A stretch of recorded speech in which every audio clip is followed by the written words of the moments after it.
action. If you're tuning into this podcast, you're in for a treat. And I don't just say that lightly. If you're tuning into this podcast, it's probably for you if you work in optics. It's really designed to inspire. And today I've got a truly amazing human being. Sometimes in optics you meet people and they make an impact, and you are that, Peter. You truly are. Do you want to say hello and introduce yourself for those that haven't met you? Sure. Yes, good morning, everyone, or hello. Depends what time of day you might be listening to this or watching this. Yeah, it's lovely to be with you, Gary. So we've known each other quite a few years now. I've myself been in optics over 40 years, and I'm an optometrist. I work part-time, but I'm also a self-employed professional coach. I do a lot of leadership development, team development, and I'm working more recently with some colleagues in the industry, looking particularly, we've set up an organization called Coaches and Mentors in Optics, and we're looking particularly at the well-being, if you like, of people in our profession. There's some reports out. Yeah, so we can unpack that a bit more for sure, Gary. Yeah. All good stories start at the beginning. We're going to start. How did Okay. you get into optics? The pre-reg, the studying. How did Ah, it start? yeah, well, that's kind of classic. Not classic, it's interesting. So, um, I was raised, my old man's a vicar. So I was raised in the church in a vicarage and a fairly working class, basically neighborhood where we were. We were in a very kind of council estate area early on. And basically, I was always encouraged to get a profession back then. So, this is in the 70s, early 80s. And, what do you do? Initially, I wanted to be a pilot. Couldn't do that because my eyesight wasn't good enough. Richard, you're about a -3. No, actually, thankfully, I'm mainly an astigmat, but I had problems as a kid with my binocular vision. And as a teenager, I was in bifocals, which is quite unusual. But anyway, I'm fine now. I'm just depressed with a bit of astigmatism. Did people pull fun at that? Um, no, but it's school-wise, I was always tall, so I'm 6'2". So that kind of helped, I suppose. And I kind of dodged trouble. I've never had a fight in my life, No never way. got in a scrap. Maybe that says something about my personality. I don't know. Um, but yeah, just that's what it was. So it's like get a profession, and I knew I've never been particularly academic. I'm dyslexic, although never properly diagnosed because I didn't get diagnosed back then.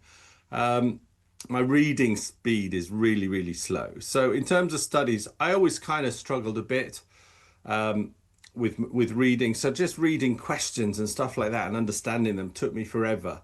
And I always ran out of time in exams. It was one of those things. So I kind of always just got by. But I thought, I wanted to do something to help. Like a lot of optoms, thought about being a doctor, perhaps, or a dentist, or those different kind of healthcare professions. And actually, I remember asking my careers advisor, can I put um, 3 dental schools and 2 optometry schools on my UCAS form? Because I couldn't really decide. I was interested in both. I wanted to explore both and all that sort of stuff.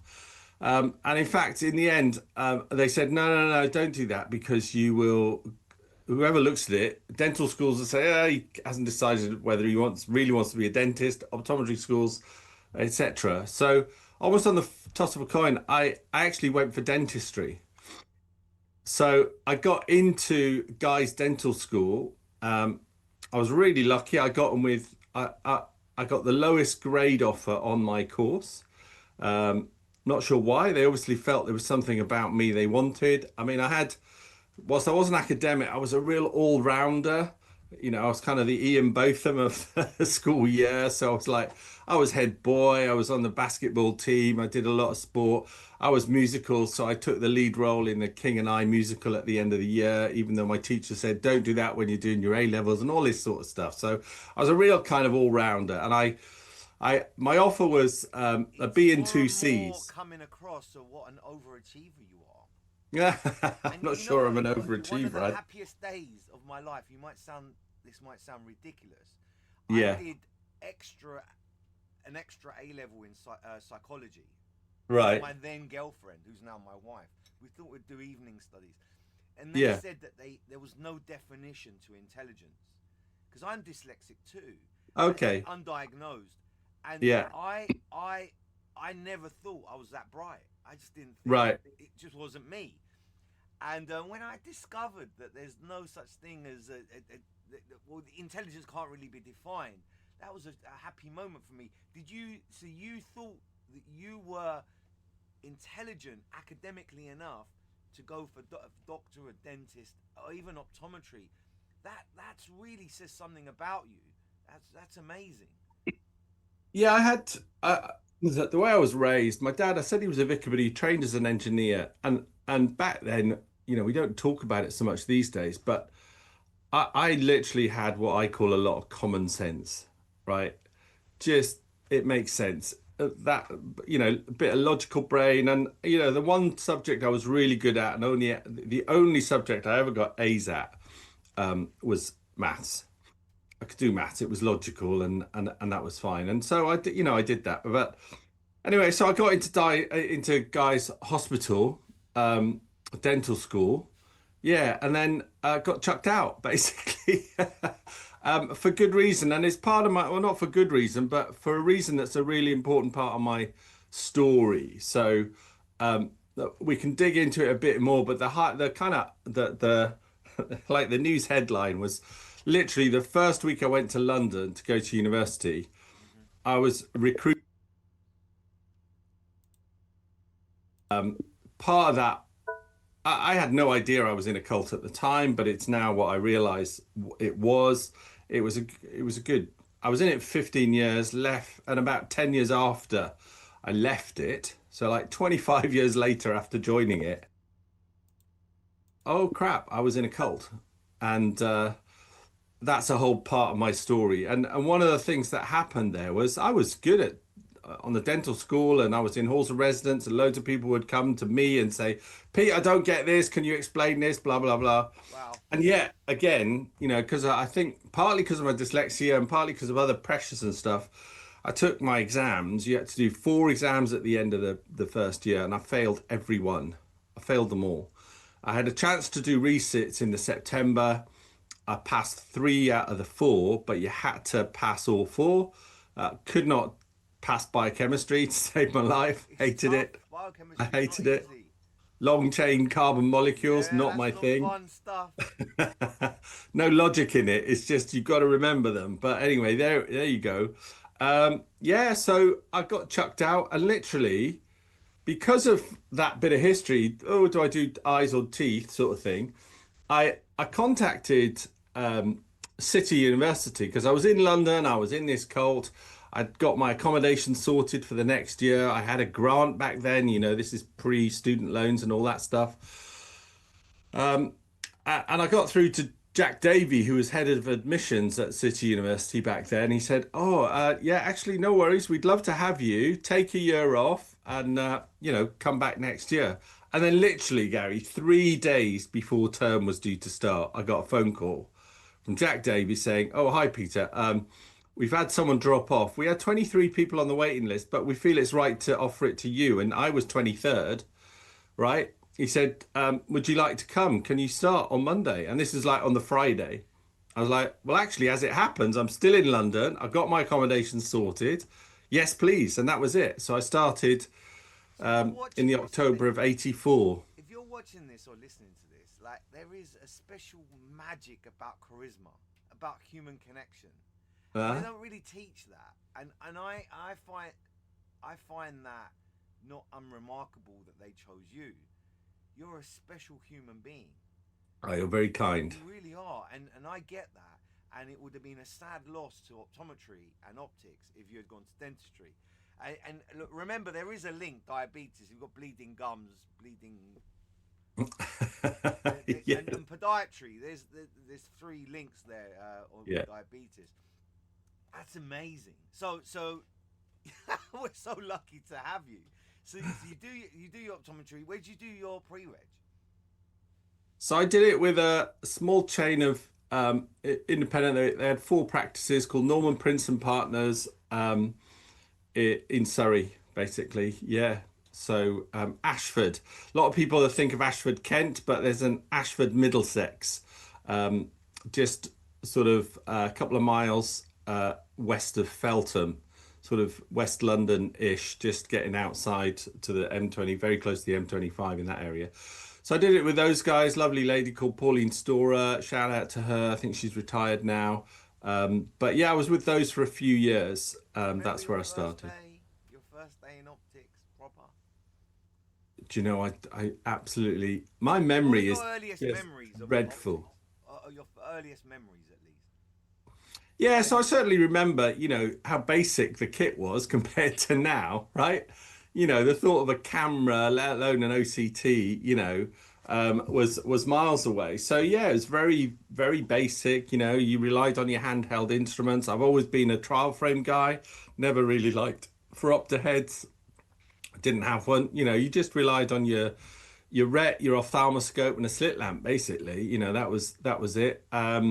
Refraction, I love actually. I know a lot of the profession now is going into the medical side of it, but actually one of my I love getting people seeing as good as they can. And I You think know, that's and admirable. happy in their specs. One of the best optometrists I've ever worked with, who I've physically worked with, was a guy called Evagoras, and we've lost him to teaching because he just wants to refract. He's like, I'm Okay. fed up of optics. You become a doctor. I don't want to do it. And Evagoras, please come back. We miss you. What a great guy, because he really connected with the patients. And that's where I see you. I bet your patients absolutely love you. I've never had the privilege of having a clinic together. That would be really fun. Yeah. Well, so you're early on, you're there. Can you see gaps in optics when you first started? Because I certainly did. I saw it was so old and it was so unfresh. Mm, Where I did my pre-reg, they played Capital Gold, and this was an innovation at the time, yeah. and everyone was silent, and it was just so stale. And I Mm, went in there like a burst of energy, and their sales went up, right. and they couldn't connect the two. If you're kind to people, not just just because you're a Mm. clinician and a practitioner doesn't mean kindness. And I see kindness, so much kindness in you. Like, when did you discover that I can connect with people? Yeah, I think I've always been quite good at just relationships. Um, I mean, like for example, a bizarre thing, perhaps, but as a teenager, I had loads of girlfriends, and I never felt, even though I broke up, I never fell out with them. Yeah, and they're still friends, to this day, 50 years on.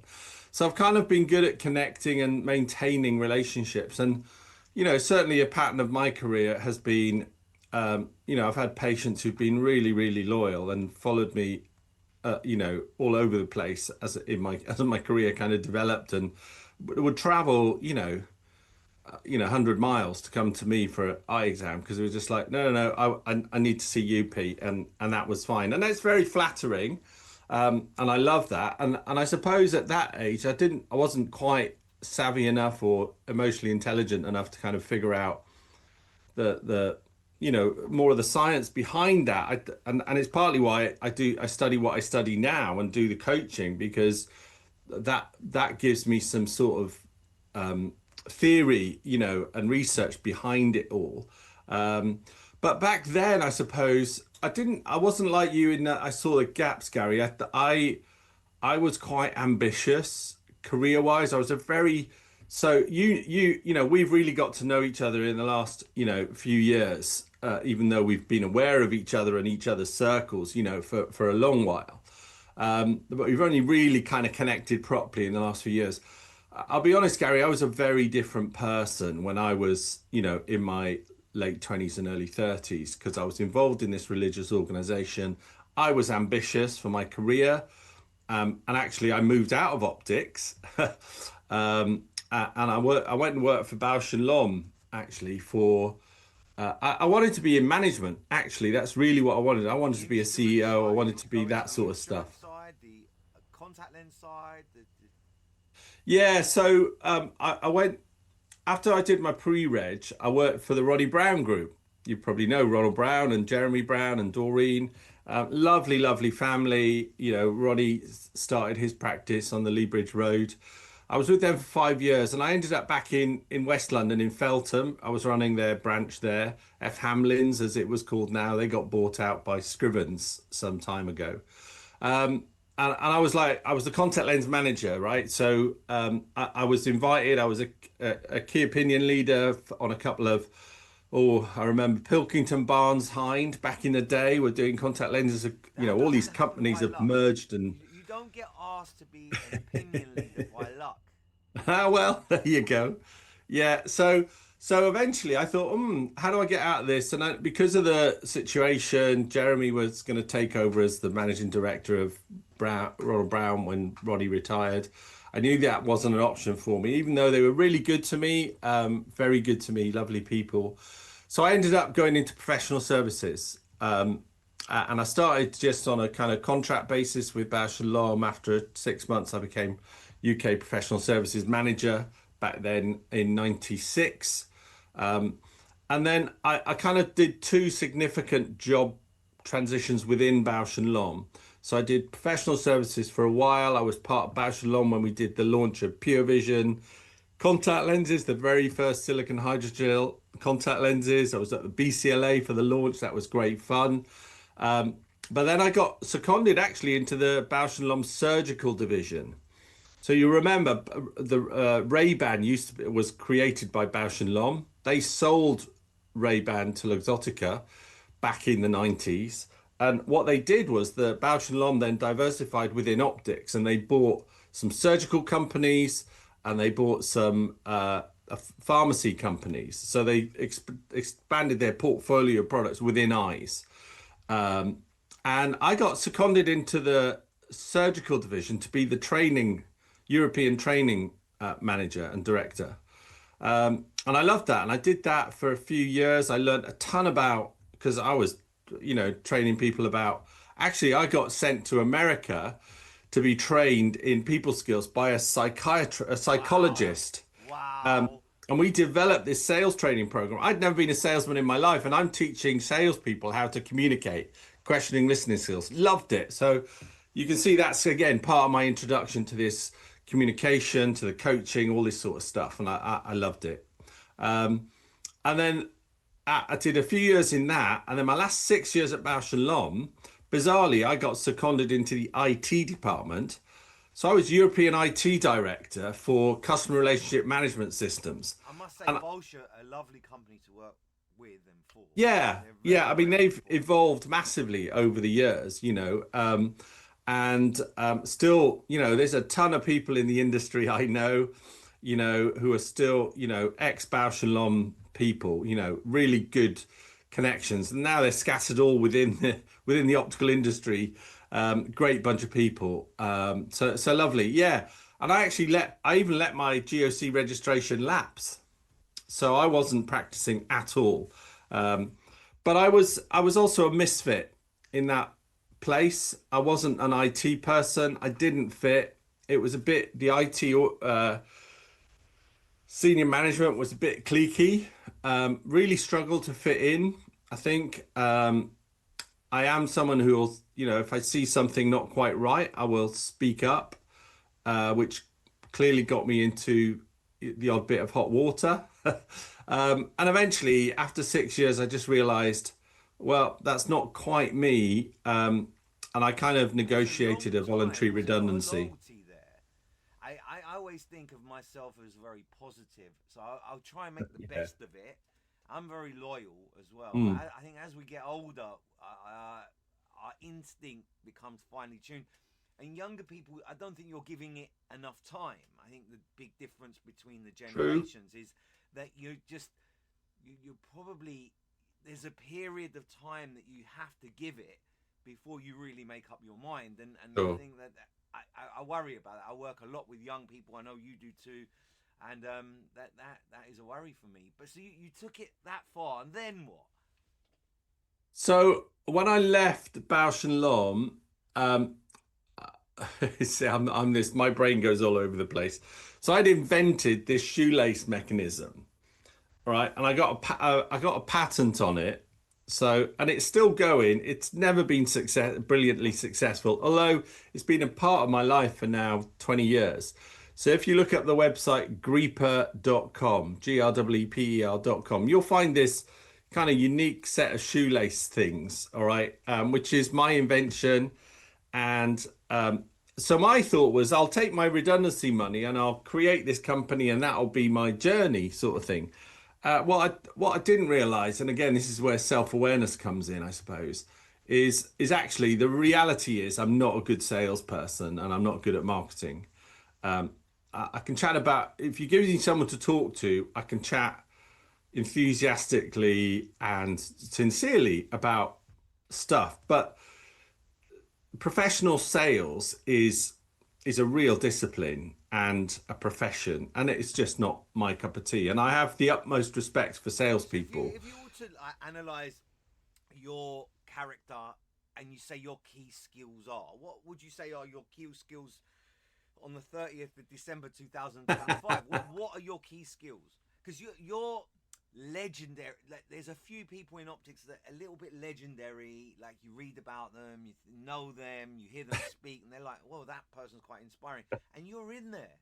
You're in there. Gosh. I'm telling you, you're in there as a solid individual. So what are your key skills?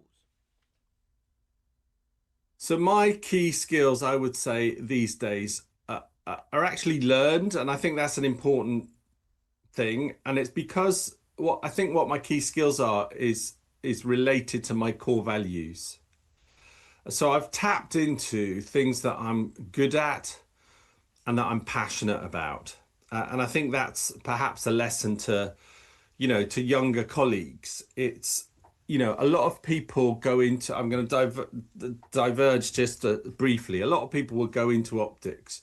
You can get qualified relatively easy as an optometrist compared to, say, being a surgeon, right? Or a vet, or a architect even. Some of these professions take 7-8 years, right? Imran Hakim, the story goes that his father wanted him to take a medicine route, a clinician route. So he Googled what's the easiest one to do, and optometry came up, and he had no interest in optics. He was just like, I think this is the easiest one.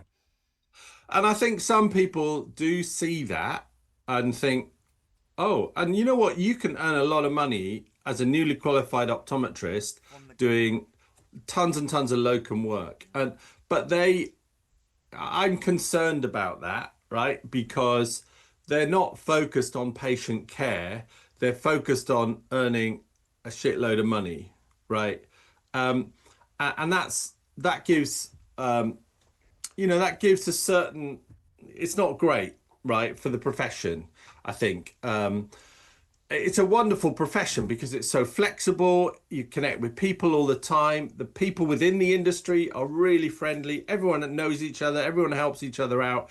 It's an amazing profession. So to have people kind of coming into it with that mindset, I think is a shame, right? It's a real shame. And then a lot of them, they'll build up a nice reserve in their bank accounts, and then they leave the profession, and I think that's sad. And I'd love people to kind of just connect with the profession a bit more, in whatever way you want to. It doesn't matter whether you work in a multiple or a high-end independent or whatever, because the demographic of the UK needs all of those types of practices, and that's fine. And you can be an amazing practitioner in any of those situations.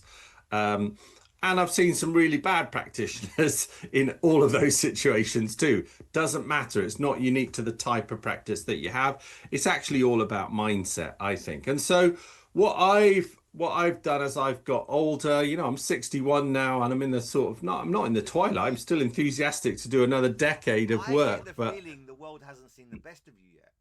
Well, do you know what? I think you've still got a couple of projects up your sleeve, and we're going to thank you, Gary. New stuff. And I honestly, when I turned 60, I felt, and I said that to a few people. I said, I still think my best years are ahead. And I believe that. I do believe that. And there'll be younger people going, oh, just, sod off, PG. But anyway, that's fine. I want to do. So coming back to your questions, what are my strengths? I have three core values, right? Connection, contribution, and contentment. Okay. And those, yes, it's a nice alliteration. I could choose different words, but that works well for me. And probably at the end of it, the third one is for me the most important, and that's contentment, right? Now, some people might prefer a different word like fulfilled or happy or whatever. You can choose the word that you like best. I happen to like contentment. And that for me is all about finding that sense of peace and contentment in whatever I do, whether it's this conversation, whether it's I'm about to go out and do a bit of DIY later today, enjoying that moment, or whether it's, in the practice, doing the work I do or giving the talks that I do.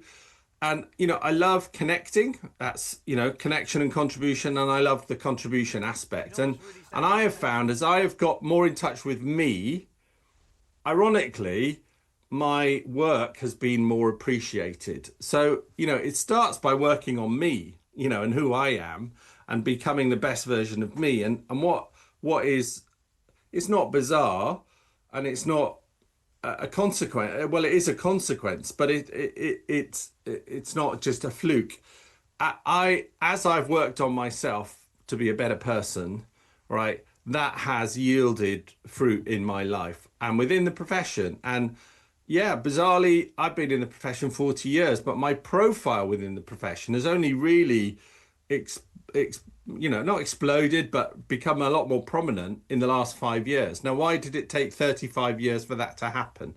Well, I think that's partly because of what my personal journey, what I've done and how I've seen that. And, I've seen other people who've been like that their whole professional life. I've been very privileged to work with some fantastic people in the profession and been supported them. The likes of someone like Nick Rumney, who's a good mate of mine, a brilliant practitioner. I've known Brian Tompkins for, years, and I've known some other big names, Nathan Ephron, Lyndon Jones, a lot of big people in the profession, and it's been a privilege to know them and be associated with those people. But anyone can do that. That's what I think. Anyone can do that. And I right now, where am I at? Well, I still do 2 days of clinics a week as a locum. But what I'm really focusing on, and I'm doing a PhD in coaching, and and I've started this organization, Coaches and Mentors in Optics, and it's all about helping people kind of come to that place I feel I'm at. I don't want to start my own cult, let me be clear. But I want people to find themselves and just to get that sense of, oh my God, this is a great life. I can contribute, I can be happy, I can make other people happy through the medium of eyes, and I don't have to be stuck. And yeah, there's work to do within the profession in terms of, there are some sad reports I find about too much burnout and stress, particularly for pre-regs and our younger colleagues. And the work Neil Retalic's doing on that is highlighting it. Back slightly, just very slightly. Yeah, let's do it. Very interesting to me. And you said that the whole connection thing. Now, I really believe there's people out there that don't know what that means. They don't know what it's like to really, truly connect with a stranger you just met. Now, your mum, you've known her whole life. She made you. Your dad, your cousins. There's a connection there. But with a stranger, that takes a special skill. And if you're watching this and you're thinking, well, how do I work on that? So I've always been interested in people. And my study, I didn't like the classroom. And it took me a while to understand that studying and learning can happen outside the classroom. You might not get a certificate. Now, I in practice every single day used to practice communication skills.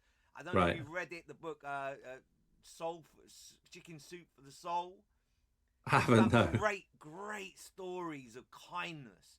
So Okay. every morning in practice, because a true leader gets their people to be better than them. So I would always sit down with my staff. We'd talk about communication skills. We'd talk about body language. What does it mean if someone's nodding too Sure. much? Do you know what that means? It means they're bored. Like picking up on things like that, not just the obvious stuff of the arms cross. So, what studies did you do to get to where you are to develop your skills? Because even though they're soft skills, they're very important skills for our profession. If you're out there and you're watching this, you're Yeah. like, well, I want to be like Peter. Sure. What are the things? How are the steps to get there? Yeah. So, well, I'd say um, I- I've talked a bit about mindset, right? My tip here would be three key things, and they're all sets, right? Mindset, skill set, tool set. Okay. But you've got to start with your mindset. Okay. And primarily, for me, it is part of my journey. So let me just quickly explain why. So when you join a cult, one of the things that happens is the coercion and the control, and gradually taking away what is called critical thinking. So your worldview gets narrower and narrower and narrower and becomes really, Would you say that was and a closed mindset to it's a anything new? absolutely closed mindset, absolutely closed mindset, or some people use the term fixed mindset, right? And the thing about that is essentially a cult organization, and cults exist everywhere. I happen to be in a religious one, but cults exist in yoga, in martial arts, in multi-level marketing, in all sorts of places, right? And there's a set of characteristics, but takes away your critical thinking and says that we've got all the answers, right? And actually, mindset, the perhaps another key word for people is curiosity, right? Is get curious, and with that, another C another C word, if I might say, I would say is compassion. All right. So, when I was this religious nut, I wasn't a good guy in terms of what I would say now. So I would have been, you know, uh, homophobic, transphobic, for example. Let's just give those two examples. So, which I completely acknowledge is wrong, and completely, we're all individually and beautifully made, and every human being is equal, in my opinion, right? Of equal value. Now, a couple of the best conversations I've had in practice, all right, have been with a couple of trans people, and in talking to them, right, I was nervous, but the third C word I'll throw out there is courage. Okay. So, and I use this because it's helpful in terms of remembering, right? But when I talk about connection, which is specifically what you asked about, I use those three words to remind me. Okay. Courageous, curious, compassionate. All right. So you got to be a bit brave, a little bit vulnerable to then be curious and ask a question and ask it really gently. It's like, do you know what? I hope you don't mind me asking, but and I'm aware of my privileges, so I'll be like, look, I'm a cis straight white bloke. I've got all the privileges. So I struggle to relate to you, but I'd love to just understand something, and I'll pick something and I'll just chat to them or whatever, which usually comes out of the history and symptoms bit of the eye test, right? So it's a great vehicle to open conversations, doing an eye examination. And then it's just the compassion is really, really important. So compassion is empathy plus action, right? That's my view. It's not just having a bit of empathy. Compassion takes it the next step and says, actually, I'm going to act. I'm going to do something about this. I'm going to change my behavior, or I'm going to facilitate something for you, or whatever. And the more you do that, the more you realize that people that we might judge for whatever reason, be, people that we consider less than, because of certain characteristics or views, or, they've got problems in their life, or like with alcohol or drugs or whatever, you know, um, their stories, everyone's got a story. everyone's got a story. And actually, if you want to connect with someone, ask them about their story, find out their story. I think I've done some work with vision care for homeless people, and I helped set up the clinic in Gloucester that's been open now for about 4 years. And again, some of the best conversations and best people I've met are people I've met who've come to that clinic. They're desperate. They're desperate But because, still proud. Like I've done some crisis work at right, Christmas. similar kind of work. Yeah. And, vision, just being able to read something is so important, or see something, right? And if they're struggling to see because their glasses are broken, or they can't get access to the service or whatever, or they're more prone to infections and all sorts of stuff. And yet they are the most grateful, right? It's interesting, isn't it? Some of the most entitled people that I've done examinations for, that the world would be like, oh, they're a bit famous, oh, they're a bit that, or they're a bit whatever, are the least grateful and the most obnoxious. And actually, some of these people who are the most vulnerable are the most grateful, all right, and the least obnoxious. They're humble, and they're just I'm beautiful so people to grateful connect to you. with. I knew this was going to work out well interviewing you, but you're reminding me of some of the things that's very special. Like I know that we're only 4 or 5 bad decisions away from homelessness. Mm, I know that with my children, we practice being grateful every single day, yeah, and that's why I knew this would work. And if you're watching this and you're thinking, wow, these are just simple things, it's nothing complicated here, nothing complicated at all. You want to be really good at your profession, like these are the things to do. And then you can hire Peter. He'll come in, he'll talk to your team. Do you want to tell us a little bit about that service? Because it's quite unusual in terms of, you actually know what you're talking about. I get frustrated with big corporates, like, I don't know, whoever.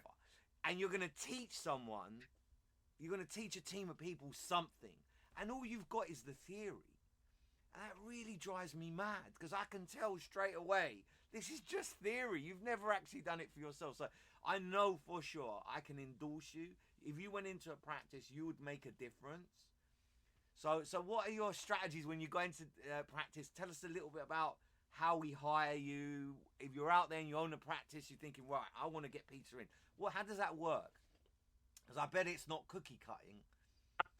sure. So yeah, because every situation's different, right? Every situation's different. So if you've got some interest, you can see some of my services just on my website to start with, petergreedy.com. Cheers. Easy just to go there, right? Cheers. Repeat that one more time. It's just my name, petergreedy.com. There you go. Nice. Very straightforward. Or reach out via LinkedIn. I think I'm the only Peter Greedy on LinkedIn, because Greedy is an unusual surname, right? So, yeah. So there's lots of different services I can offer, but they're all in the people skills. I avoid using the term soft skills because they're really hard. Actually, I think they're harder than a lot of the technical skills. So I'll call them people skills or interpersonal skills. And it's about communication. And a lot of it will be the stuff people hate, right? So we're one of the things I talk a lot about is the fact that as an optometrist, I'm referred to as a practitioner, and I love that. All right, because we're always practicing, right? And the thing is, we always forget that we have to practice all of our skills, and communication skills are also one of the things that we have to practice. And what we do as professionals, it's really bizarre. But if you compare ourselves as professionals to a professional sports person, right? They spend the vast majority of their time practicing and then go and perform on the pitch or the athletic field or whatever. Think about, the extreme example is someone like Usain Bolt, right? Once every 4 years, he got to go to the Olympics, and he'd go through about 3 or 4 heats, right? For him, that's like 40 seconds in total of performance, right? Because he can run 100 meters in less than 10 seconds. Ridiculous. But imagine the number of hours of practice, right? And what support network he's got around, right? In terms of, physical, diet, psychological, he's got a whole team around him to get him to that thing. Now, as professional people in, business, almost none of us do any actual practice. We don't have a coach. We don't, we just wing it, right? And then we wonder why we're not. Some of us out there do this practice, Of course. and have a coach and do that stuff, but that isn't exclusive to people. Like, if you want a free coach, just find. There's these coaches that just want to start out, life coaches, business coaches, and you swap services. Tony Robbins says, when you lack resource, become resourceful, and that's something I think is really interesting, and be creative with the idea. I want to ask you a question, if I may. Sure. So I treat every patient differently, and that's an unusual thing to do. I used to say to my staff, I will fire you if you say, can I help you? I don't want you to do that. Right. So is it right, and this is my theory, an introvert is slower, less animated, much more thoughtful, and an extrovert is me. I move around a lot, I talk a lot, I'm loud, and they need to be treated very differently to, and I don't think we necessarily do that in optics very, very well. Do you think that that's a fair assumption, to treat people differently depending on their personality? Yeah.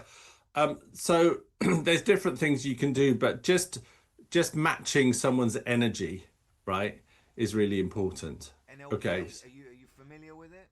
I am familiar with NLP. I'm not a Haven't heard of practitioner. that? Please look it up. Neuro-linguistic programming. Brilliant. Yeah, and it's one of many great tools out there, right? So yeah, but there's simple things. It's just, matching their energy, body language, thinking about how you speak, in terms of communicating our emotions.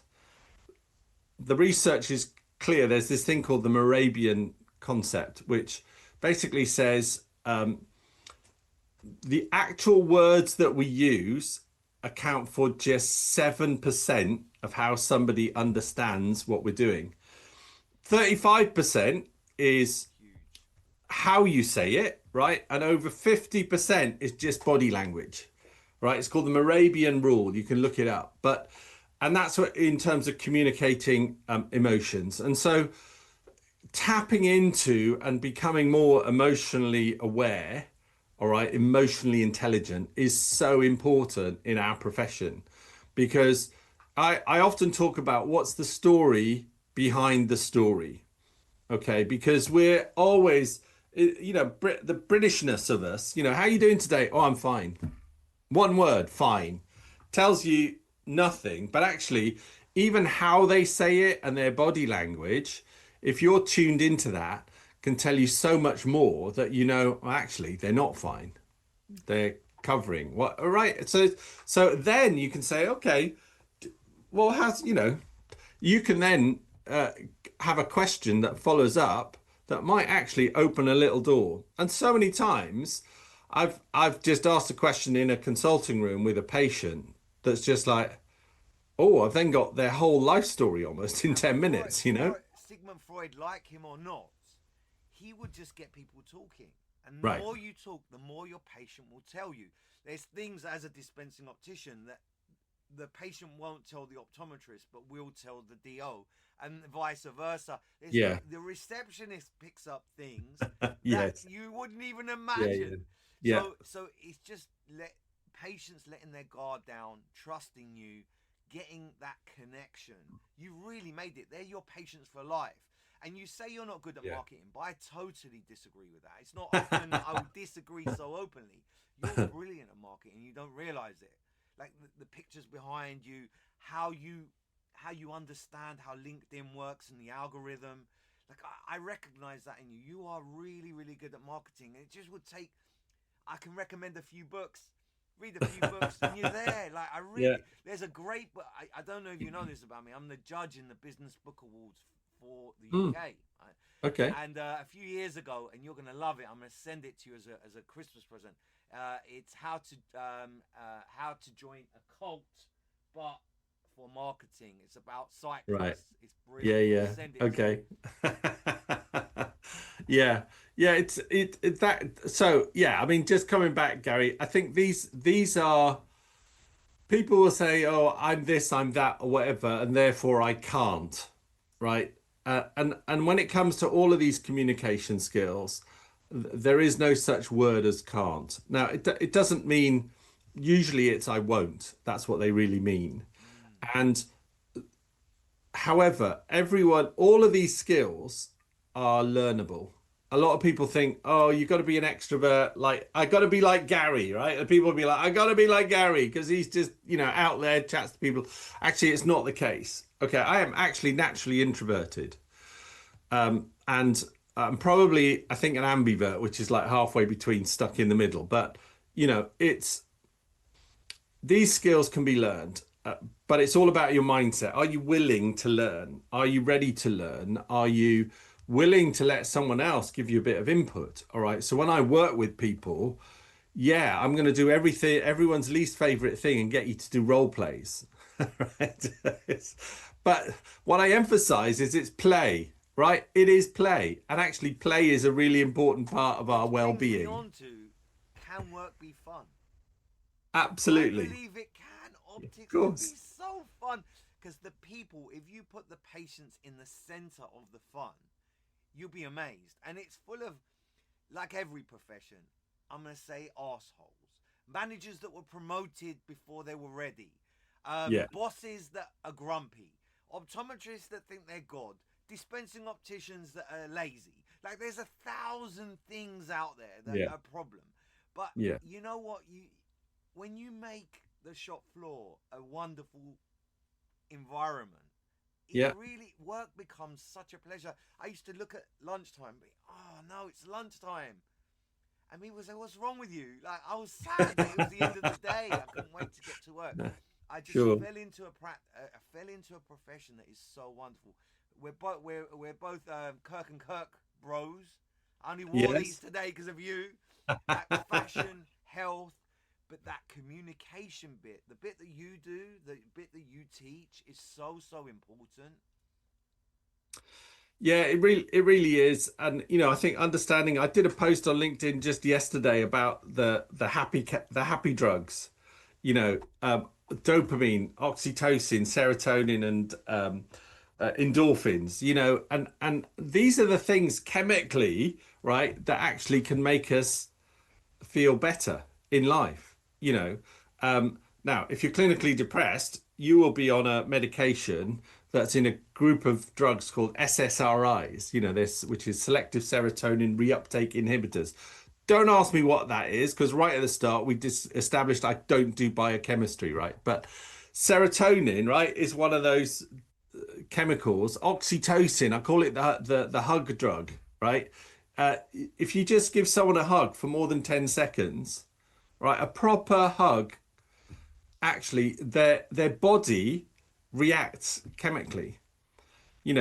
Why is social media so incredibly popular for a lot of people? Because every time someone gets a like on a post, there's a little bit of dopamine released in their system that makes them feel, gives them a tiny little boost. Now, there's healthy ways, like anything, there's healthy ways and unhealthy ways to deal with these. And this thing that you're saying, can it be fun?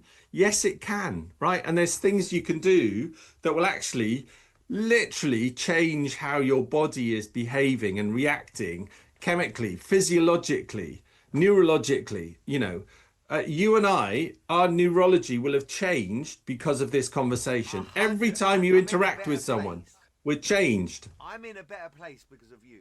Like I feel in a better place, and I mean that. Like, how do we deal with grumpy patients? Because this is a real challenge for young people. Grumpy old people coming in miserable. What do we do with that? Do we just mirror them? Do we try and get them out of a bad stink? What's your advice there? Uh, Personally, I think the simple word is kindness. Okay, because we don't know, and this is the challenge. It's that phrase I said earlier, the story behind the story. We don't know when someone's not in a great mood, they're not in a happy place, then, we don't know why. All right. And the point is, it could be for all sorts of reasons. It could be just because they're lonely. It could be because they're not well. Could be because they're grieving. It could be, and we see a lot of old people, right? We see a lot of old people. And half the time, actually giving them just a bit of space to talk and be listened to is actually the best thing you can do for Here's them. the thing: if you're out there, whatever age you are, you're gonna get it wrong sometimes. Of course. But don't be afraid of getting it wrong. One of my most powerful stories in optics was September the 12th, the day after the Twin Towers strike. Mm, I was the manager of an optician's in Kensington. A lady came in and it was really hot that day. I remember it was like a heat wave. And she came in with a big woolly jumper, stars and stripes. Something's mm, wrong. Something's wrong. Patterns. Everyone's in t-shirts, you're in a jumper. She walks in, she throws her glasses down. She says, I want my money back. These are terrible glasses. It's all bad. She's screaming at the top of her voice. right. September the 11th yesterday. American flag. Unusual. And I looked at her and I apologized to the lady I was with. And I went up to her and I looked at her in the eyes. And I held Mm, her hand and I gave her a hug. And she cried on me right. what felt like half an hour. It was probably only Sure. 5 seconds, but she cried on Sure. me. Sure. And her brother she'd lost her brother in the Twin Towers, and it all Mm, unfolded. And it was I could have got slapped in the face and struck off. sure. Like it Sure. really could have gone badly for me. Sure. You picked up on, like I picked up on that moment, and it Yeah. took years of getting it wrong to get it right. And don't be afraid of exploring. As clinicians, we need to understand what the person's saying, Yeah. and it really is a powerful thing. I'm so sad that we're nearly at the hour, and Is it it's a good, really? I hadn't even it's a looked. good interview. Would you Wow. consider doing another one? Because this is the meat and potatoes I really wanted to interview you for. Really get into the people, which is you're strong at. And I was hoping that we would cover it all. It's just not enough time. If you're watching this or listening to this on a podcast, please make a comment down below. I know Peter will reply. I will reply. Cool. Could you tell us who's behind you in that? Can you name them? There's some really So cool people there. it's the rogues gallery of optics, basically. So yeah, well, actually, there's two non-optical people there. Okay. In the as I'm looking at it in the top right is a guy on the right, Robert. He invited me on his podcast. Hey, He's a Robert. leadership guy. Abby is a coach of mine. Judy, old colleague from Bausch and Lomb. Uh, oh, there's a familiar face in the top left. I'm honoured. Um, Underneath you, we've got Brian, Kaya, and another ex Bausch and Lomb colleague. One next to that is the Sheena and Puce's well-being day. A bit of a selfie Love there. We've them. got the lovely team at See Better, Haley and Terry. Actually, Sheena there in the far right there with a colleague of mine, Raki, who's on the Gloucestershire LOC with me. And then underneath that, we've got the lovely Sarita that you know. We've got Purvey. We've got the man himself, Mr. Kirk, Jason Kirk. And then, yeah, in the far left, bottom right, we've got, bottom left, we've got a couple of my colleagues, Karen and Bernie, who are people that helped and I worked with from Vision Care for Homeless People. One's a Dio, one's an Optom. So yeah, that's my little rogues gallery in the optical world. A beautiful bunch of people. I have not changed my perception of you. I think that you are a beautiful human being. It must have You're very taken you kind. quite to get out of that cult, to change from being quite, in your own words, obnoxious kind of person to someone who's Yeah. just wonderful to be around. You've got your own demons, but you're so authentic that you'd show them. And I think that we're very, very lucky to have you in our profession. I decided to do this because we should document the brilliantness that's in our profession. We are so lucky. Who'd want to be a dentist or a podiatrist? So if you're watching this, you'd like to be on the show, let us know. If you're watching this or listening to this and you want to reach out to Peter, please do. I'd like a second one because we really took a long time to get into the meat and potatoes, and I think the second one will be even more powerful. If you've got a practice, it's underperforming, the likelihood is it's not your conversions, it's not your recall, it's not your shop window, it's the people that work in there. So you want an answer to that, ring Peter, he'll get there. I believe that he can turn your practice around. So I leave the last words to you, and this has been a very, very worthwhile hour, I think. I've really appreciated your time. Gary, thank you. It's been a pleasure to just chat. These are the things I'm passionate about, as you can tell from the way I talk about them. But yeah, I do believe people are the secret in all of this. There's so much talk about AI and how AI is going to make everyone redundant. I don't believe that's true. I think human connection is absolutely critical. AI cannot do emotions.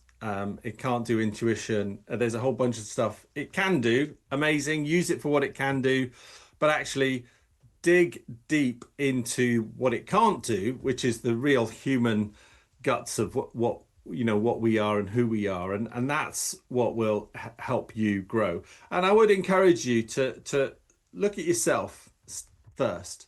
I've done a lot of work on myself, and there's so much more to do. There's always so much more to learn than we actually know. And, it doesn't matter how much you know, there's still so much more you can learn. And tap out the resources that you can. There's loads.